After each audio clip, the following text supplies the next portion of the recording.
There was a plane crash, and people around were anxiously calling their loved ones to say their last words. I held my phone for a long time before calling Lucas. After the call was hung up, I sent him a text message. Looking at the billowing clouds outside, I miraculously felt at peace. The captain managed to turn the situation around. And after I landed safely, I saw that Lucas had posted my text message on his WeChat moments.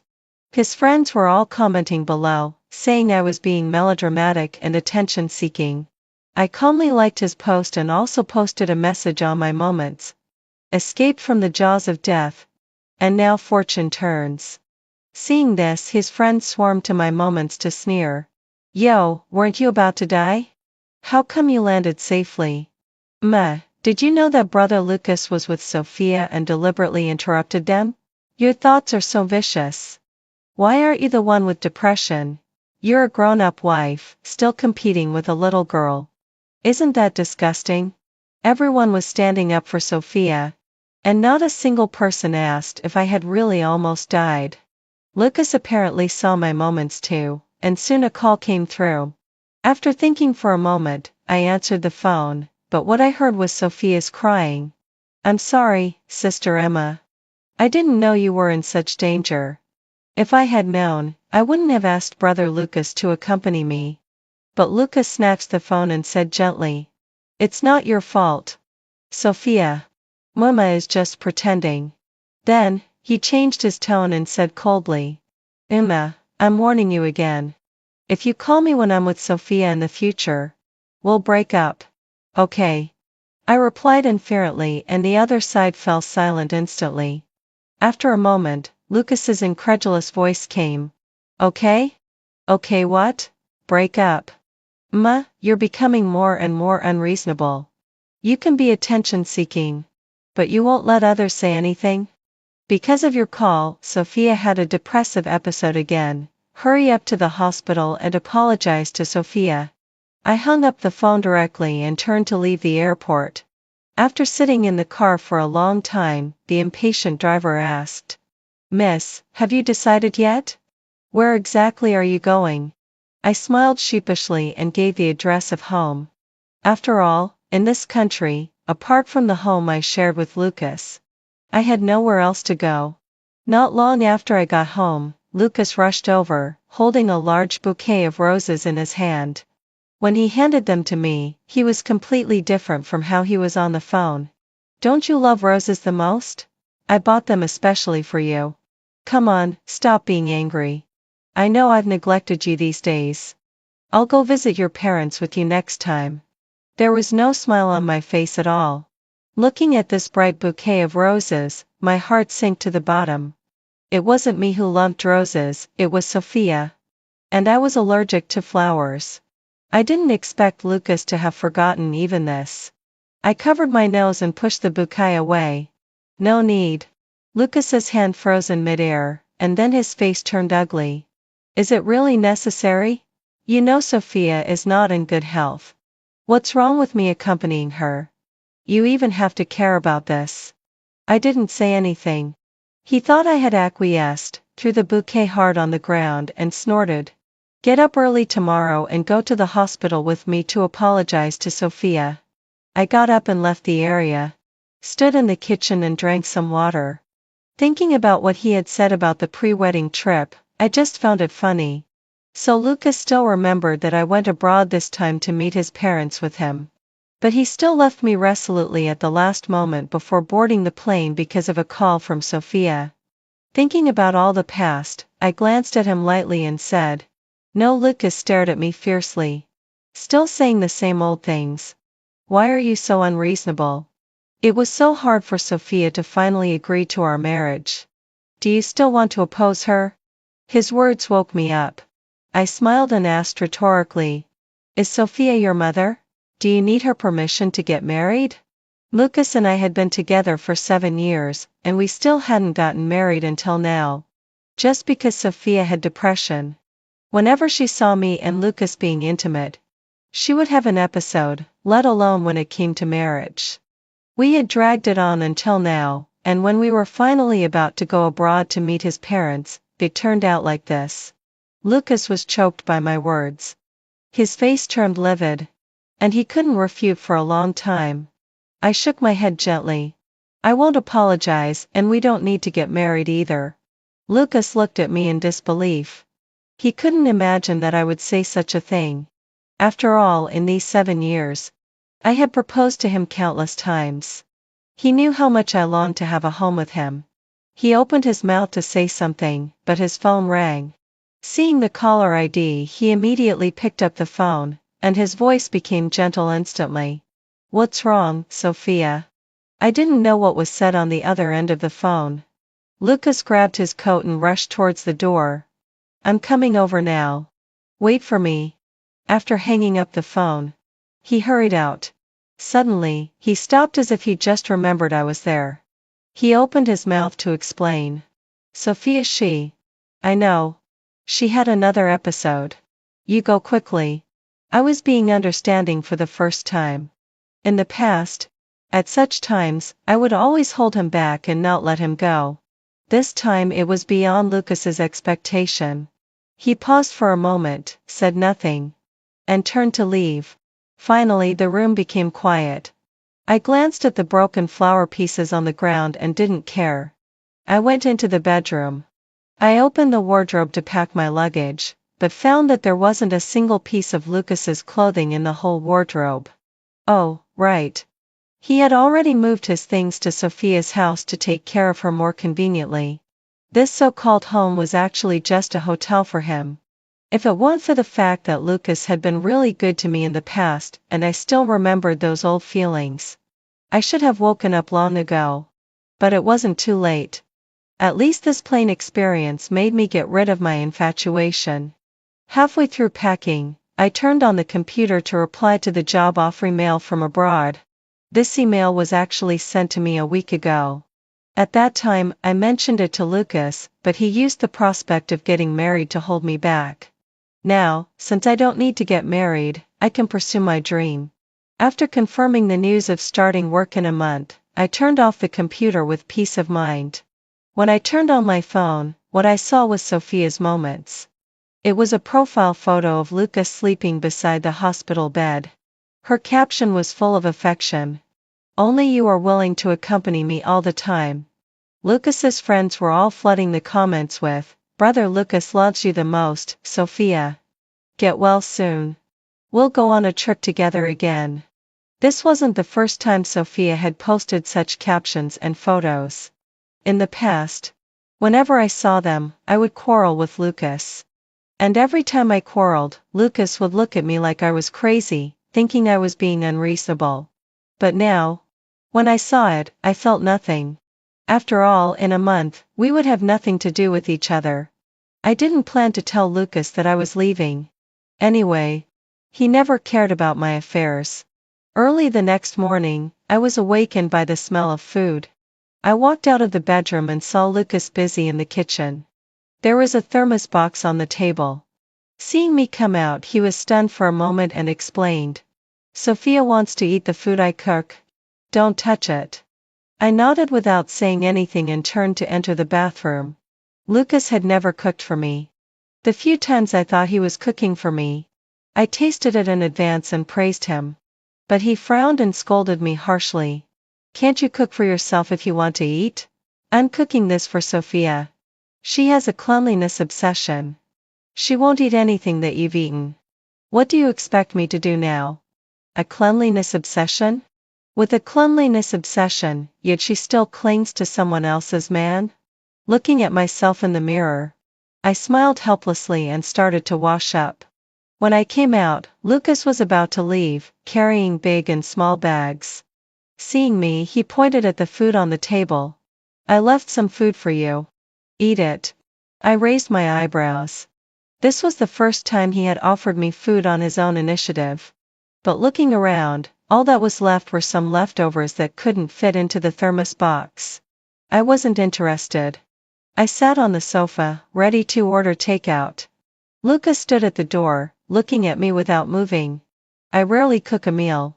Aren't you going to taste it?" I shook my head and didn't say anything. Lucas took a deep breath and said coldly, "Keep throwing a tantrum if you want. I don't have time to coax you. You've really been spoiled into having such a bad temper. After saying that, he slammed the door and left, making a deafening noise. I shrugged, too lazy to pay attention to him. When night fell, I had almost sorted out all the traces of me in the whole house. After throwing them into the trash can downstairs, I felt much more relaxed. Just as I was about to go home, I saw Lucas's car approaching. He didn't notice me. After getting out of the car, he stood beside it, lit a cigarette, and was chatting on the phone with Sophia. Don't worry, I won't touch her. Yeah, I'll cook for you again tomorrow. Okay? I got goose all over my body. I pressed the password and entered the door. Half an hour later, when Lucas came back, he froze in place, looking at me in disbelief. Who allowed you to smoke? I was lighting my second cigarette on the balcony. Hearing his voice, I turned around and saw his furious look. Didn't I say that it's unladylike for a woman to smoke? Are you turning a deaf ear to what I said? Seeing his appearance, I couldn't help but smile. Why didn't you say anything when Sophia smokes? He paused. After a moment he explained. She's sick. It's normal for her to smoke to relieve stress. What are you comparing with her for? I glanced at him inferently, turned my face away, and didn't say anything. I've had depression for a long time, so of course I can tell whether Sophia's depression is real or fake at a glance.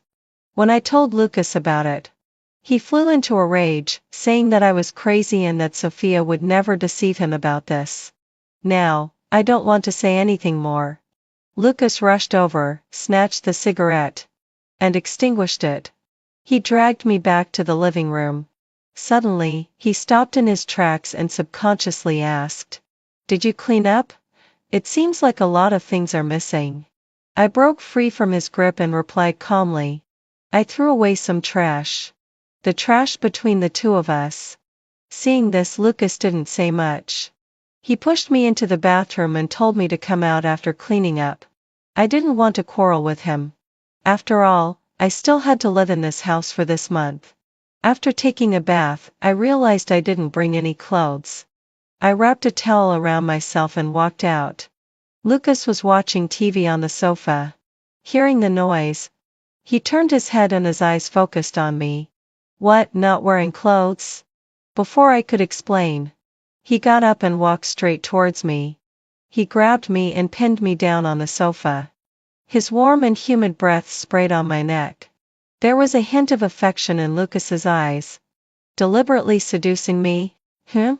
As he spoke, his hands started to roam up and down. I lifted my leg and put it between us. One hand held down his hand, and I said clearly, "Doesn't Sophia have a cleanliness obsession?" Lucas's face darkened.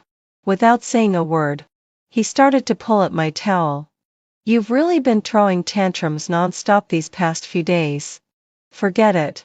Once we do it, you'll stop talking so much." Before he could finish, the ringtone of his phone interrupted his actions. Lucas immediately got up from me and answered the phone. I was close enough to clearly hear Sophia crying on the other side. "Brother Lucas, it's all my fault. If it weren't for me, you and Emma wouldn't have quarreled. I might as well die." Then, the sound of a knife falling to the ground came from the other side. Lucas immediately became anxious. "How can it be your fault? I'm coming over now." As he spoke, he picked me up from the sofa. "Come and explain to Sophia that we two aren't quarreling." I took the phone, looked at Lucas's anxious face, and smiled. "We're not quarreling, Sophia. You don't need to act anymore." Slap. A slap landed on my face. Lucas looked at me furiously. After hanging up the phone, his face was extremely ugly. What are you talking nonsense about? What act is Sophia putting on? You really want to make trouble, right? Fine. Let's see how you can live without me." As he spoke, he called his assistant in front of me and stopped the card he gave me. After doing all this, his expression softened a little. He looked down at me. "You think you're wronged? You think you're in the right? As long as you don't go and apologize to Sophia, I won't resume that card." After saying that, he grabbed his coat and rushed out of the door. I lay quietly on the sofa. My heart was calm, but the corners of my eyes became moist. In the past, when I quarreled with Lucas because of Sophia, I always cared about our relationship and didn't dare to say much. I never realized that Lucas was such a person. Now that I've completely let go, I realize that in Lucas's eyes, I'm just a tool he can manipulate. I shook my head, looking at the heart that he had shut me out of, only feeling more sorrow. Unfortunately, what Lucas didn't know was that the card he gave me had long been taken away by Sophia. In these 7 years, I've never spent a single cent of his. Lucas didn't come home since that night, and I was happy to be left alone. But the good days didn't last long. Lucas suddenly came home with a very complicated expression on his face. Seeing that I was eating takeout, he didn't say anything and went to the kitchen to start cooking. Soon, 3 dishes and 1 soup were placed on the table. He threw the takeout in my hand into the trash can, dragged me to sit down and picked up food for me. I didn't move. He looked at me deeply, then sighed. "Why didn't you tell me earlier that Sophia took that card?" My heart tightened. I subconsciously looked at him and heard him continue. "If you had told me earlier, I could have given you a new card. Let Sophia use that one." Now Sophia was embarrassed when the card didn't work when she was buying a bag. It took me several days to calm her down. "Here, this is a new card. Consider it as compensation for these past few years." Lucas's hand froze in midair. I didn't take the card for a long time. Instead, I looked down at the 3 dishes and 1 soup and suddenly asked, "Sophia can't live without spicy food, right?" Although Lucas was puzzled by my sudden question, he still nodded. "Yeah, Sophia likes spicy food." "Why?" I looked up at him with a smile and said seriously, word by word, "But I don't eat spicy food, Lucas." All 3 dishes and the only light soup on the dining table were filled with chili peppers. Even in the soup he had put in a few bird's-eye chilies. Lucas's face turned pale instantly. He should have remembered. In the early days of his business startup, when we were huddled in a rental house sharing a bowl of rice with meat and vegetables on top, he would always pick out all the chili peppers and eat them with a bowl of plain rice, leaving all the other ingredients for me to mix with my rice. Those days were tough, but it was also the time when he loved me the most. He remembered all my preferences and would rather go hungry himself than let me starve. Now, he has even forgotten such a simple thing as my dislike for spicy food. 7 years of love have come to nothing. I didn't say much. I turned and got off the dining chair. Hearing Lucas's anxious voice behind me, "Listen to me, His phone rang. He looked at me reluctantly. I turned my head and smiled at him. "Answer it." In this situation, Lucas hesitated for a long time but finally answered the phone. It wasn't Sophia. It was his friend. I heard his friend say anxiously, "Hurry up to the hospital. Sophia took sleeping pills and was sent to the hospital for gastric lavage. When she told me, she asked me not to tell you, for fear of delaying your time with Emma. But the situation is urgent, come quickly." Lucas hurriedly said okay and hung up the phone. He looked at me with difficulty, trying to say something. I interrupted him, "Go." This time, Lucas didn't leave as resolutely as before. He lingered at the door for a long time. It was not until his friend called again to urge him that he left. Before leaving, he told me to wait for him at home. 2 hours later, I saw a post on Sophia's WeChat Moments. It was a photo of Lucas's back, anxiously asking the doctor at the door, "When I woke up and saw you at the first sight, I felt extremely at ease in my heart. Thank you for always being by my side." The friend who called Lucas commented below, "You really scared me to death, don't be so brave next time. Lucas cares about you so much. How could he abandon you for Emma? Don't do stupid things in the future." I agree with his friend. Lucas cares about her so much. How could he not know that she was in the hospital? After all, she specifically called Lucas's friend and gave an instruction after taking the medicine. This show is really interesting. I also gave her a like. Unexpectedly. Not long after I liked it, Lucas came back home. He grabbed me from the bed, his eyes wide with anger. Meh. Are you deliberately trying to make Sophia unhappy? She just had her stomach pumped, and you gave her a like to mock her? What are you doing? She's crying her eyes out now, all because of you. Have you not had enough of playing these tricks again and again? I really didn't expect you to be such a person. Let's break up, I took over his words and said calmly. Lucas's hand loosened, and I fell back onto the bed. His face turned pale. He stared at me intently. And it took him a long time to say through gritted teeth, say that again? I looked up at him calmly, without any sign of backing down. I said, it's over between us. I didn't want to make such a scene before leaving, but I really couldn't stand Sophia and Lucas's despicable actions. Acting like this again and again would make anyone annoyed. Lucas took a deep breath to calm himself down, and forced a smile. I'll give you some time to calm down. After saying that, he was about to leave as if running away. When he reached the door, he suddenly stopped and turned to look at me. Emma. You casually mentioned breaking up after 7 years of our relationship. I'm really disappointed in you. Then he turned and left, leaving me sitting alone on the bed. I really didn't expect Lucas to still be morally blackmailing me at this point. After 7 years of relationship, who exactly is sorry for whom? I was too lazy to argue with him. After hearing the sound of the door slamming, I took out the suitcase I had already packed and waited for Dawn to leave. However, before dawn, an unexpected guest came to the house. I had just dragged the suitcase into the living room when I heard the words "password entered successfully." Standing in front of me was Sophia. To be honest, I had met Sophia only a handful of times. Because every time she saw me, she would have a fit and cry, so Lucas strictly prohibited me from meeting her. Except for these days when he repeatedly asked me to go and apologize to Sophia. However, this time, when Sophia saw me, she didn't start crying and howling like before. Instead, she walked into the house quite normally. When she saw my suitcase, a smug smile curled up on her lips. She looked around and finally her eyes fell on me. Sister Emma. It seems you've already packed up. You've cleaned everything up for me, huh? I didn't say anything, so she walked in on her own and said, don't you know? Brother Lucas has already told me the password of your house and told me to come anytime. He said he was worried about me staying at home alone and asked me to come and live here from today on. I was still wondering if you'd be upset. Unexpectedly, you're so sensible and have already finished packing. I was too lazy to talk to her. I pushed the suitcase and was about to leave, but she grabbed my wrist. Her fingernails dug into my flesh.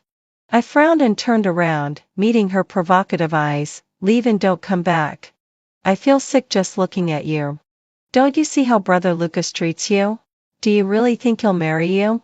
It's better that you leave. Don't be an eyesore here. Slap. I slapped her backhand. Looking at her standing there stiffly, covering her face in a daze, I couldn't help but curl my lips. Sophia, do you think you're particularly successful? Getting the heart of a scumbag man. What are you so proud of? If Lucas really loved you, would he still keep holding on to me? Would he still keep you in an ambiguous relationship without any status? Putting it nicely, you're childhood friends. But to put it bluntly, you're not even as good as a mistress. You're just an unnamed lover. I didn't want to be so harsh, but Sophia's actions were undoubtedly provoking me. Sure enough, she pointed at the red and swollen slap mark on her face and laughed even more wildly. Let's see if Brother Lucas will still marry you when he sees this. She's crazy. I turned around and pulled the suitcase to leave. It seems she doesn't know that Lucas and I have already broken up. Let her amuse herself. I booked a hotel for a week. I would be leaving for abroad in a week. That night Lucas called me. I didn't answer. After calling several times without getting through, he started sending me text messages. From asking me why I hit Sophia to later asking me where I was and whether I really wanted to break up. These two people are really a perfect match. They have so many tricks. I didn't want to get involved with them anymore. My daily life was just eating, sleeping, and taking the time to review my spoken English. During this week, Lucas called me every day. But I never answered. Sophia's WeChat moments was updated every day. And the same group of friends would comment and echo. Now, seeing these, I just find them ridiculous. I'm fully focused on looking forward to my future life. Until the night before I left, Lucas came to the door. The door was knocked. I thought it was the takeout. As soon as I opened the door, I saw Lucas standing there drunk. His eyes lit up the moment he saw me, and then he pounced on me. I tried to push him away, but he was much stronger than me. I was stumbled and pushed into the room by him. Lucas was probably drunk. I took out his phone, wanting to call Sophia. As soon as the phone screen lit up, what came into view was a photo of Lucas and me taken a few years ago. I instantly felt my whole body go stiff. Since Sophia returned to the country, Lucas and I had really been alone together, let alone taken any photos. This photo was taken when Lucas's business was successful and we signed our first big order. In the photo, the two of us were smiling brightly. And our eyes seemed full of love when looking at the camera. Unfortunately, things have changed, and people are no longer the same. I shook my head, unlocked the phone with fingerprint, found Sophia's number and called. As soon as I reported my location, the call was hung up. Then, my wrist was tightly grabbed by a strong force. I looked up and saw that the drunk-looking Lucas was now completely sober. His eyes looking at me were full of disappointment. He opened his mouth but no sound came out.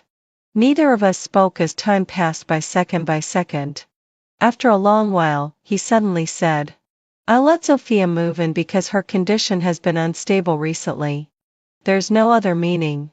Nothing happened between us in the days you were away. I didn't betray you. Come home with me." I put down his phone, pulled my wrist out of his hand, and said expressionlessly, "We've already broken up." Lucas's eyes were red. And his voice trembled involuntarily. "Why? We've been through such tough times together in these 7 years. Now that things are finally getting better, why break up?" I was stunned for a moment. And then subconsciously asked, "Lucas, I want to ask you the same question. We've made it through those difficult days. Why are you treating me like this now?" Perhaps Lucas also remembered that he had been neglecting me more and more recently. He took a deep breath and said in a low voice, "When you come home, I'll ask Sophia to go back to her own place. I'll keep a distance from her in the future. I'll care more about you and be good to you. Let's get married, okay?" I shook my head. Before I could speak, there was a sudden sound of the door being kicked at the door. Then, accompanied by Sophia's angry shouts, "You bitch, Emma! What have you done? Why is brother Lucas here with you? Open the door for me." I got up and opened the door.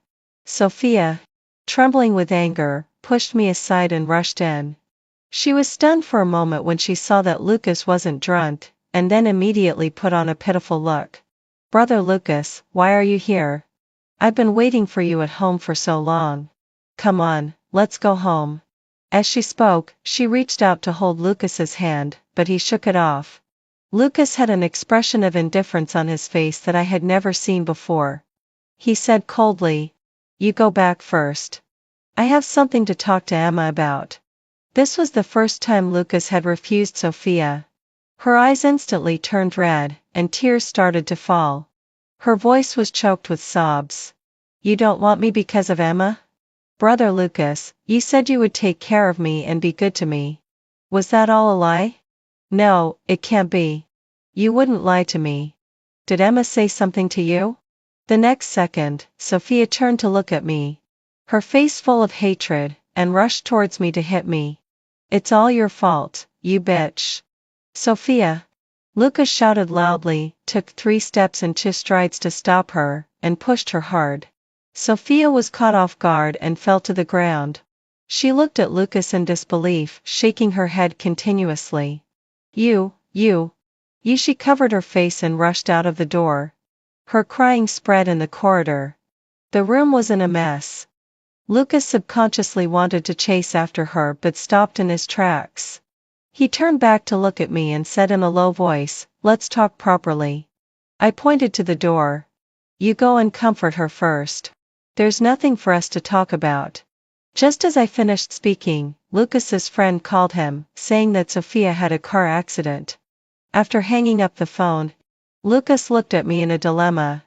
I was still being understanding. Go? In the end, Lucas left. But he asked me to wait for him. It was the same old story. I was really tired of it.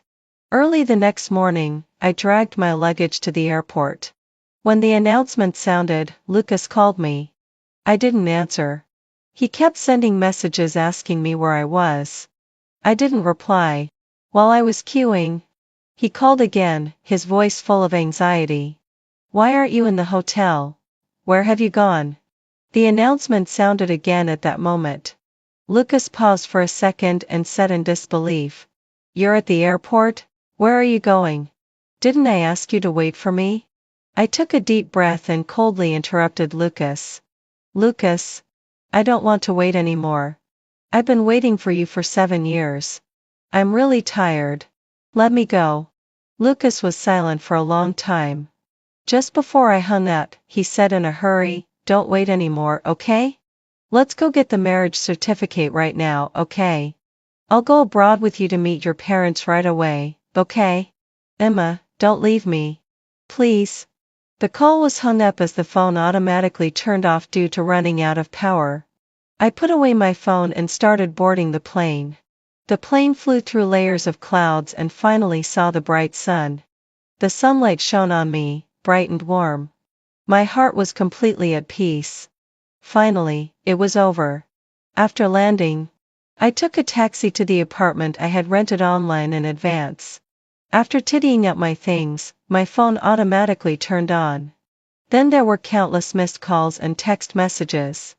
Lucas's calls came one after another. I pressed the answer button.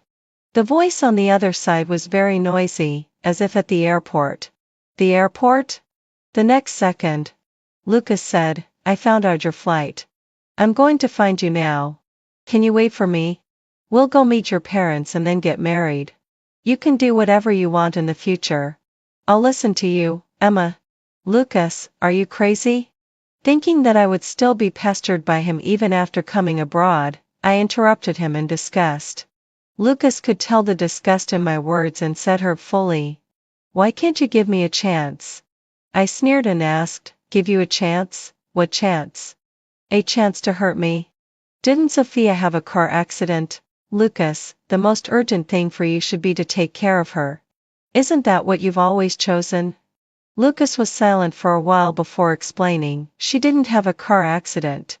She lied to me. Her depression was also fake. She has been lying to me all along. I was deceived. I didn't mean to hurt you, Emma. You have to believe me." I listened quietly as he defended himself. After a long while I said softly, "Lucas, you know very well whether you were deceived or not, and so do I.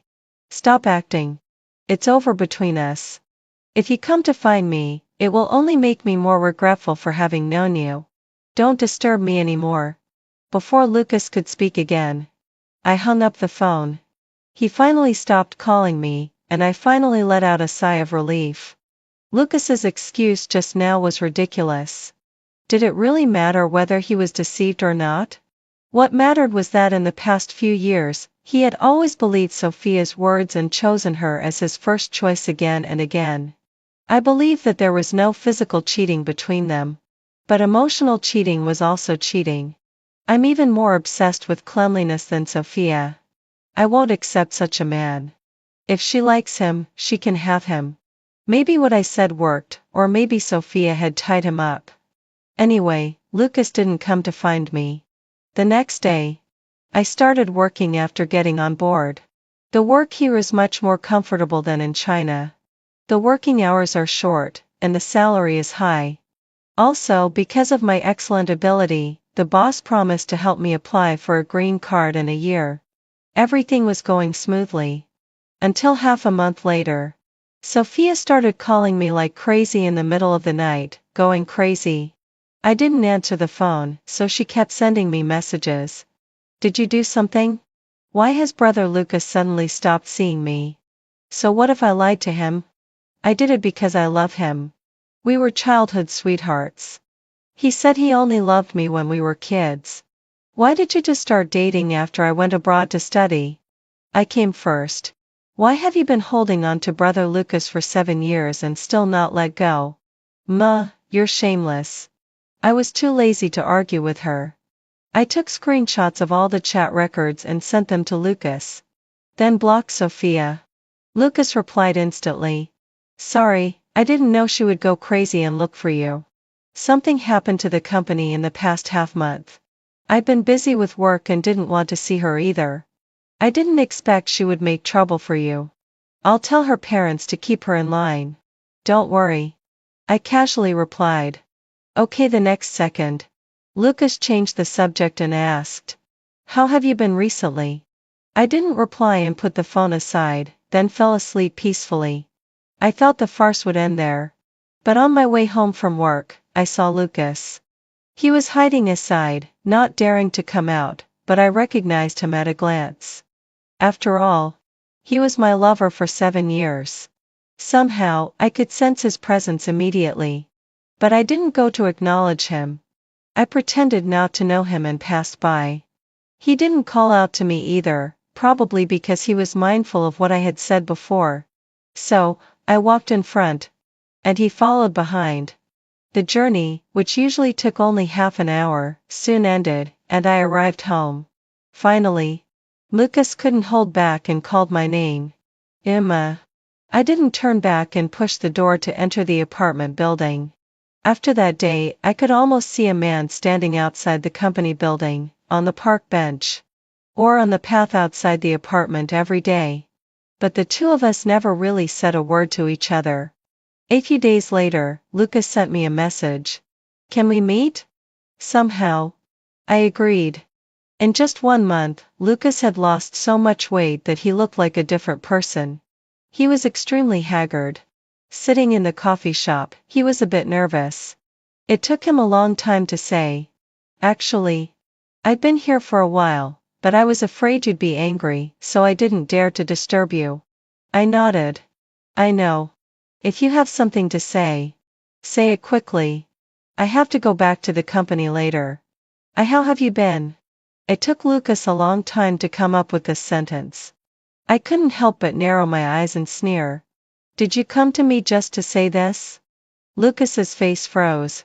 And he said slowly, sorry, Emma. You're right. Whether Sophia lied to me or not isn't important. What matters is that I chose to believe her instead of you, and even ignored and hurt you again and again. I deserve what I'm going through now. It's my own fault. Sophia has been taken back to Australia by her parents. They're finding a psychologist for her now, and she won't come back to China anymore. I'm not doing well. There have been a lot of problems in the company recently, and the business is in a bad state. I can't sleep every day. I'm afraid to sleep because whenever I dream, I'll dream of you and wake up crying. Lucas choked up towards the end, his voice trembling. I took a sip of coffee and nodded. Have you finished? Don't. Lucas immediately looked up at me with red eyes and said anxiously. I stopped and looked at him. He hesitated for a moment and then said carefully, I know you're very disappointed in me. I don't expect to get your forgiveness. I can't bear to let go of our 7-year relationship. How about we be friends? Is that okay? Noe firmly rejected his proposal, stood up, and looked down at him. Lucas, since you know where you went wrong, it means you made those choices consciously. No one forced you to choose to believe or hurt anyone. They were all your own choices. From the moment you made those choices, things between us could never go back to the way they were. Be friends? Why would I be friends with someone who has hurt me? After saying that, I turned around and left. My bag hit the table, and a bottle of medicine rolled down. Lucas picked it up before I could. He froze on the spot looking at me in disbelief. Are you really sick? It was the medicine I took to stabilize my depression. I calmly snatched it from his hand, put it in my bag, and walked away. Everyone was standing up for Sophia, and not a single person asked if I had really almost died. By the time Lucas chased out, I had already left. Lucas returned to China. Before going back, he sent me a long message, finally saying sorry to me. I didn't reply. After all, it doesn't matter if he's sorry to me. I have to be true to myself. A year later, I successfully got my green card. I became more and more accustomed to life here, and my days gradually calmed down. I occasionally heard that a company in China had gone bankrupt, and the boss, burdened with heavy debts, committed suicide by jumping off a building. The night before the news broke, I received a message from an unknown number, just a simple sorry. I didn't reply and deleted it. From then on, the words "I'm sorry" no longer exist in my life.